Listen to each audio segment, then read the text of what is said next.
And where I'd want to start with this, and I was trying to think of how we can start talking about it, and I think the best way to start is, I want to look at talking about relationships, and really, what is a relationship, and more so, what's a good relationship. And the relationship I'm talking about is the one that we have with society, with the public. And if anybody has a bank account, you'll understand what I'm talking about. The way a relationship is defined is a series of deposits and withdrawals. That's how we define a relationship. If you make too many withdrawals, just like a bank account, you're going to run out of resources, you're going to run out of money, basically, and you're going to have nothing to pull from. So, when we talk about our relationship with the public, and we see things like this happen, that's an example. These are all examples of withdrawals on this relationship with the public. And when all these withdrawals keep happening and we're not putting any deposits back in, we end up with a lack of social license to operate, and it could lead to civil disturbance as well as public protest. So what Katch would like to offer is a way to start making some deposits into this relationship bank account, and in turn contribute to your ROI. Now, as Paul had mentioned, WA and the rest of Australia is about to boom here. So we've seen that Australia is abundant with opportunity for our industry to thrive. But with that comes some challenges. So we're faced here with environmentally sensitive areas that are restricted from oil and gas development. And this morning, Mr. McFarland, if you were in the session, Mr. McFarland touched on the land issues.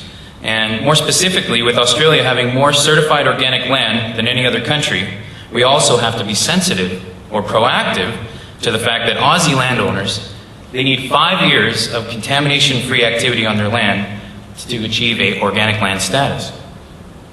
So, what I say, and what Katch says, is that success is achieved by learning from our mistakes and from the mistakes of others. Now, currently, there are companies, and Canada is a Canadian producer, as well as Talisman Energy is a Canadian producer who's actually making their way out to Australia right now. What they're trying to do currently is proactively improve and maintain positive public perception of the industry. And at the same time, they're trying to minimize the effects of their E&P operation. But the problem is where's the measurability of the promises? We hear it's on everyone's agenda. HSE, it's on everyone's agenda. Sustainable development, everyone's talking about it, but how do we do it? So let's talk about the impact. And when we talk about the impact, as far as Katch is concerned, we're concerned with the unnecessary discharge of drilling fluid. So, how much drilling fluid are you really losing? Well, each time a rig makes or breaks a connection while drilling, an average of 5 to 15 gallons of drilling fluid is lost. Drilling fluid total losses total an average of more than 5,000 gallons per single well. And considering that 1 gallon of invert can contaminate up to 1 cubic meter of soil, that's a serious issue for drilling companies and the landowners that we're talking about that are vying for organic status. So you might say, okay, Jeremy from Katch, you say, well, we don't really lose that much drilling fluid. And even so, it's a cost of doing business. But what I want to show you is an example of current hazardous and wasteful practice that's employed by drilling companies today.